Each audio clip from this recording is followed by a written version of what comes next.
Welcome to Yoga for One. I'm your host and the author, Dr. Suzie Carmack. Today I'd like to share with you my traffic light method from the book Yoga for One, which is going to help you to modify the practice for folks with mobility and medical concerns.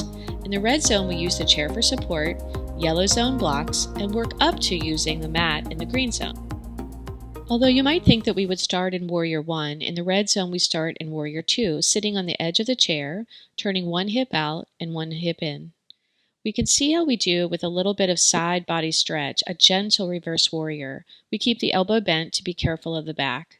If we'd like to add a little more length, we can then take the arm up, being cautious that we're keeping our pelvis even on the chair. Bringing the arm in and bringing the legs together. If we'd like to try a balanced version of both Warrior 1 and Warrior 2, we can start with a Warrior 1 approach, taking one leg forward and one leg back at about a step distance. The back leg's heel can be down, or we can pick it up in a gentle lunge. Warrior 2 has us in a strong, stable pose, using the chair back for support. And if we do decide to come into reverse warrior, we're going to be especially cautious, keeping our arms close to the torso. We can see how we do on our balance, and then try our side bend. From here, we can take our hand back to the chair and turn towards it to come out of the pose. In the yellow zone, we're building core strength. Let's start by gently rippling the mat to give our bottom knee support and find a setting on the block that feels stable for us. It could be the low setting or maybe the high setting. We'll start with a gentle lunge. We're working towards keeping our hips as even as we can, with or without the support of the floor. As we stay in the pose, if our flexibility in our shoulder is present, we can take the arms up and gently squeeze the block. We're building our balance in this pose. And if we'd like to go a little further in our flexibility, we also have some other options. Let's unroll the mat and make sure that we're nice and safe. From here, we can place the block at a medium or a high setting again and see how we do with a longer lunge. While this is a different pose, it's setting us up for a strong Warrior 1. We're focusing on core strength and engaging our bandhas here. From here, we're going to make our way carefully towards standing if we would like to try Warrior 1. From Warrior 1, we're placing the front leg at about a 12 o'clock position and the back heel down. We can also try a lunging variation of Warrior 1, depending on how the hip and knee are doing. We can gently flow the pose, engaging with the block, either above and in front of the body or behind it. For Warrior 2, we're starting facing the wide end of the mat, which means we'll need some wide distance between our feet. We'll bend our one leg and we'll turn out that hip while keeping the opposite hip turned in with the toe facing inward. We can play with variations from Warrior 2, coming into a triangle with the support of a block, taking our gaze down or up while keeping our neck long along the spine.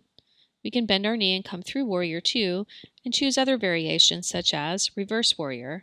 Notice we can come into a gentle or deeper side bend, but we're keeping our hips as even as we can, with the Warrior 2 essentially at the bottom of the body. Playing with different variations, we can come into side angle with block support at various settings depending on what feels right for us. If it's available, we can come into a deeper side angle and then move through Warrior 2 to come through to our vinyasa. In the green zone, our Warrior 1 does have a wider stance than it did in the yellow zone, which may not be right for every body. Let's try our best to keep our hips square, although with the back heel down, that's not quite possible. It might feel better to come into more of a lunge and square out the hips, or we can choose to keep the back heel down and work towards taking the hip forward. Let's remember to listen to the low back, hip, and knee here. We can also add the arms long and high and maybe even add a gentle back bend, making sure that we're opening with the heart center and not going into the low back. We'll find our way back to chair pose and come to mountain. In Warrior 2, we're opening our feet a little wider as well, which is challenging our flexibility, balance, and strength that much further. Here we can come into a lateral flexion in our reverse warrior, or a side angle with support of the thigh. From here, if it's available to us, we can find a deeper side angle. Notice the long diagonal from hand to foot, with no rounding. To come out of the pose safely, let's bring our hands to our hips and find our Warrior 2, which sets us up for triangle. We're reaching towards the ground and towards the sky or ceiling, but notice that we're not going forward in the torso. We're truly finding length on the side body and strength in our core as we keep ourselves stable. We come out by bringing the hands in and unbend the knee. We can try the opposite side now in that same series. Warrior 2 with the torso facing the side end of the mat.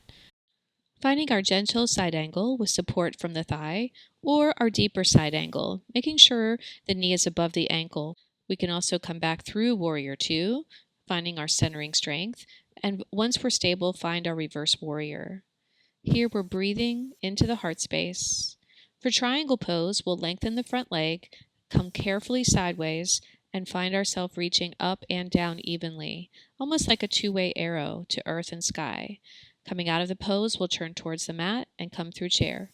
Thank you for joining me for this traffic light method review of Warrior 1 and Warrior 2. I hope you'll join me for this entire series, where we'll explore different ways that you can use the traffic light method for yourself or for your clients and classes. For now, I wish you well as you take care of yourself on and off the mat. Namaste.